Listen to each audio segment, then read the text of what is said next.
That was the first endorser that we signed afterwards, after we bought the company. I saw some pictures of you with George Harrison somewhere, you and Fred. Yes, George Harrison. You want me to tell the George Harrison story? He couldn't play drums. You can play drums. Oh, yeah. Do you want me to tell the story? Yeah, I love that. Sure. George Harrison.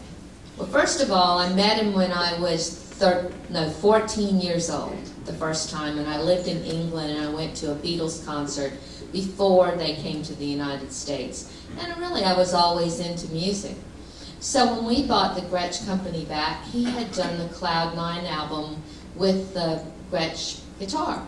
So I'm a very polite person, so I write thank you notes. So I wrote him a thank you note saying thanks for, putting the Gretsch guitar on this cover. So this gentleman that was working for our company came in my office one day, and he was all red, and he said, "George Harrison is on the phone for you." He said, "You know, the George Harrison of the Beatles." And I said, "Oh my gosh." And so got on the phone, and he was very, very nice. And he said, "I'm doing a new project. It's called The Traveling Wilburys. And we're going to be recording in California at Dave Stewart's house. And would you and Fred like to come and spend a day with us? Because we're doing everything Gretsch." So, of course, we said yes. So we went out there and spent the day with Jeff Lynne, George, and Tom Petty. Had a delightful time, lots of funny stories to tell about that. So that was the first album. So the second album, calls again, and he says, "We are recording the second album of the Wilburys, but we're recording it at our house in, it's right out of London, and he's Henley on Thames is where his house is. Would you like to come while we're recording there?" And of course we're saying, yes, we're going to come. So our stories with George Harrison is that he became a great friend, and that he involved us in the whole Traveling Wilbury project. Hopefully through time, there'll be more George Harrison, stories to tell. So it's very sad that he's passed on, but we are friends with Olivia and with Danny, and we have to thank him so much for playing that Gretsch guitar on the Ed Sullivan Show back in 1963 or 64. So that was a great thing for Gretsch, and I'm sure Fred's uncle got more money for the company because George Harrison played that guitar. Sure, good story. But he didn't play the drums. And he didn't play the drums. Okay, I got another one. When did Vinnie Caliuta get involved with Gretsch? Do you want me to tell that story too? Yeah. I was the one who's always been involved with the drum artist and really the signing of them. Ross Garfield from the Drum Doctor that is in California, it always stored Vinnie's drums. And I became friends with Ross after we bought the Gretsch company, and Ross called me one day and he said, "You really need to get Vinnie Caliuta." He said he only plays Gretsch drums on every album that he records. And I know that he endorses Yamaha, but you really need to go after him. So I bet that I spent 5 years, talking to him, being his friend, just going, to the shows, visiting with him and everything. So Fred and I were in New York, for 3 or 4 days, probably there for some meetings or something. And our daughter was working in the company. She called us in New York and said, "Vinnie called, and he wants to endorse Gretsch drums today because he's going to be playing on Saturday Night Live tonight." So he brought his kit, but he didn't have a Gretsch head.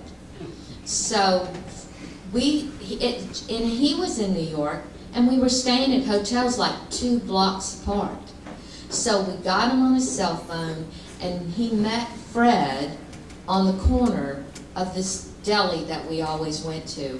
And where did you go? What store did you go? To hunt the Gretsch head. Yeah, we went to a store on 48th Street, New York. Bar the Gretsch drum head. and borrowed the Gretsch drum head. And so not only did, you know, that happen that day, but of course that night we got to go, and that's when he was playing with Sting, and we got to go to the show. And then of course when we got back to the office on Monday, and that whole week, you know, the phone rang off the hook. Is Vinny really endorsing Gretsch? And I said, yes, he finally converted. He finally came out of the closet. So there's so many drummers today that I meet that the first thing they tell me is, oh, do you know I played Gretsch on this album, and this album? And that really makes us feel good. And the quality of the drum and that sound is really good. And we know that those engineers really love those drums. So, and he is such a wonderful person. Vinny is like one of the top Gretsch endorsers, and we know that he's the top, you know, drummer, but really his support for Gretsch has been tremendous, and you know, we really appreciate him very much.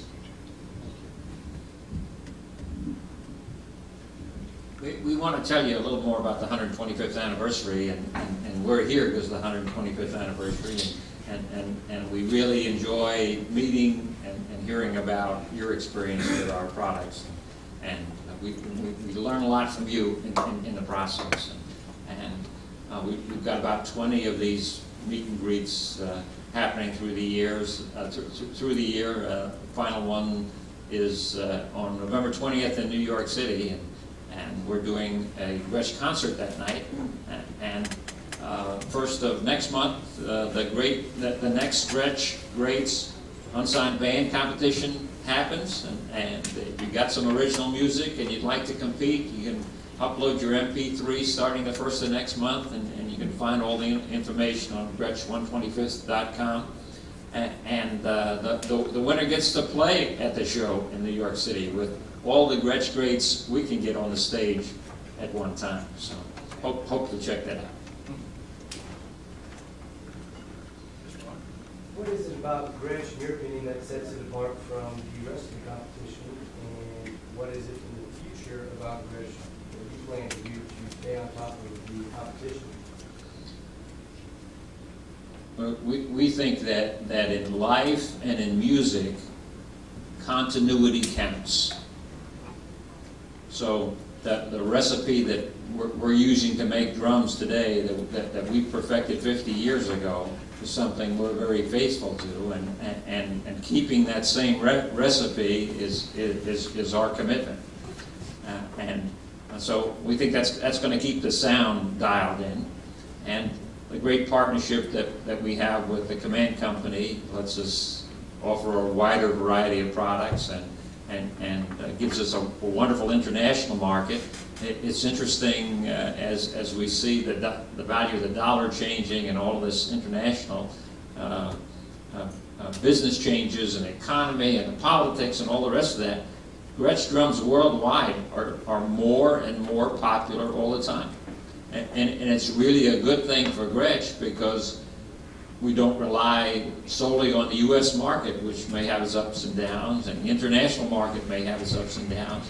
It's just a much more wholesome environment for the future of the business to have a strong worldwide presence around the world. So we're going to Japan for a Gretsch meet and greet in Tokyo and Osaka, Japan in September. And if you happen to be there, look it up on Gretsch125th.com, events, the place and the time, and come on and see us. Come on down.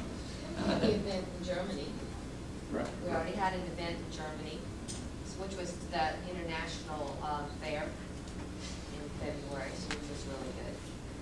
So I think that's part of it too. Did I answer your question? Yes, sir. Okay.